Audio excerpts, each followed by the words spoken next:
Is muscle soreness a good indicator of an effective training session? Coach Eric with Strength Coach. Today we are going to talk about delayed onset muscle soreness. Couple of facts about DOMS. It is not lactic acid. It is not some fluid that is built up in the muscle tissue that you have to get rid of.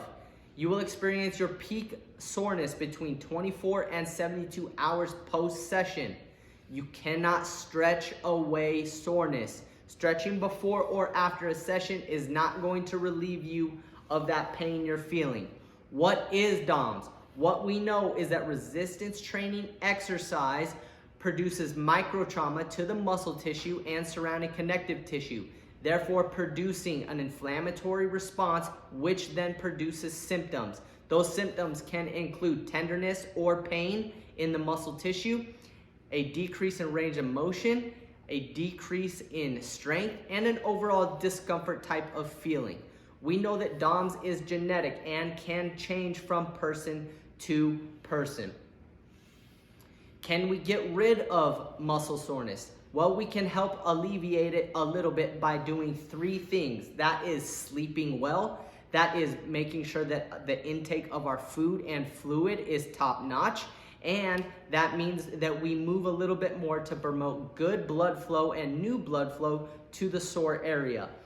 Foam rolling and massage guns, that might help. We don't really know. There's not a whole lot of research on it.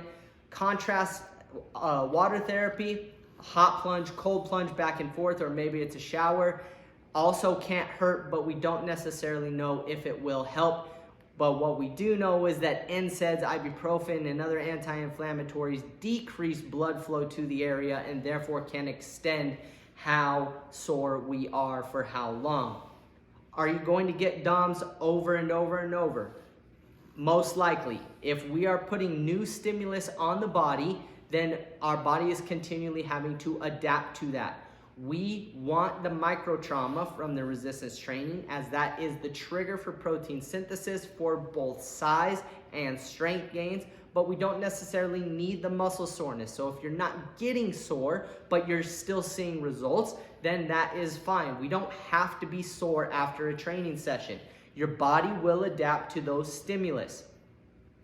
Maybe it's a new training block with new movements, and therefore we're having a new stimulus and therefore getting sore from those movements. Or maybe it's just a progressive overload. You added weight or more volume or more intensity to last week's session, and therefore we're getting sore from that new stimulus.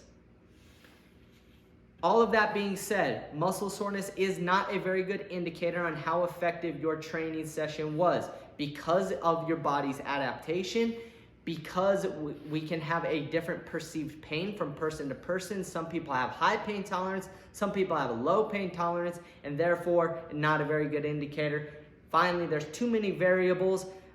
Are you sleeping well? Are you eating well? Did you get enough sleep? Did you get enough food? What was your volume of training? When's the last time you trained that muscle group? There's too many variables that go into each training session to make muscle soreness a true indicator of how effective your training session was. Hopefully that clears up a little bit of confusion when it comes to muscle soreness. As always, please subscribe to our channel. Please like the video. Also, please follow us on Instagram at Coach_Goldberg, Goldberg. We will see you guys next time.